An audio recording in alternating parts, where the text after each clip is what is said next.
किस्सा मला आठवतं की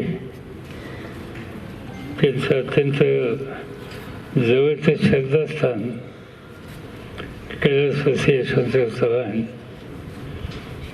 यांच्या संदर्भात त्यांनी एक पुस्तक लिहिलं होतं आणि त्या पुस्तकाच्या प्रकाशनाला मी यावाचा आग्रह होता आणि तो दिवस सुद्धा नेमका 1 जानेवारीचा. त्यांनी आत्मचरित्र लिहिलं. त्या आत्मचरित्राच्या प्रकाशनासाठी सुद्धा मी होतो. तोही दिवस 1 तारखेचा, तो 1 ऑक्टोबर, आणि ते आपल्या सगळ्याला सोडून स्वर्गवासी झाले. तोही दिवस 1 तारखेचा. त्यांच्या जीवनात हा 1 हा आकडा हा प्रत्येक प्रसंगी लक्षात राहणारा अशा प्रकारचा आहे.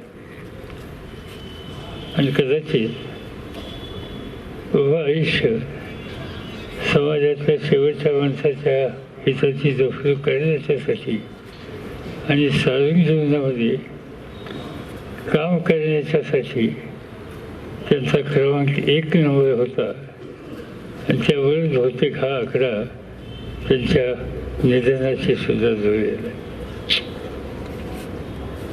एक काळ असा होऊन गेला, 50 वर्षाच्या पूर्वी, माझ्यापेक्षा ते वयाने वडील होते, पण त्या काळामध्ये यशवंतराव चव्हाणांच्यापासून प्रेरणा घेऊन काम करणारी महाराष्ट्रातली पिढी होती.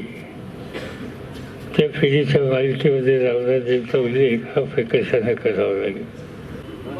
त्यांनी या जिल्ह्याचं नाव महाराष्ट्राच्या कानाकोपऱ्यात पोचविण्याचं काम केलं. नंतर अण्णा जिल्हा काँग्रेस पक्षाचे अध्यक्ष झाले. त्यावेळेस त्यांच्याबरोबर जिल्ह्याचा काँग्रेस पक्षाचा जनरल सेक्रेटरी म्हणून काम करण्याची संधी मला मिळाली. आणि किती निष्ठेनं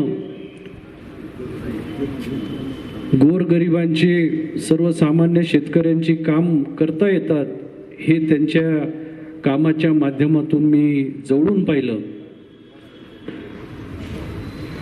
आणि असा हा जिल्ह्याचा ज्येष्ठ नेता आज आपल्याला सोडून गेलेले आहेत.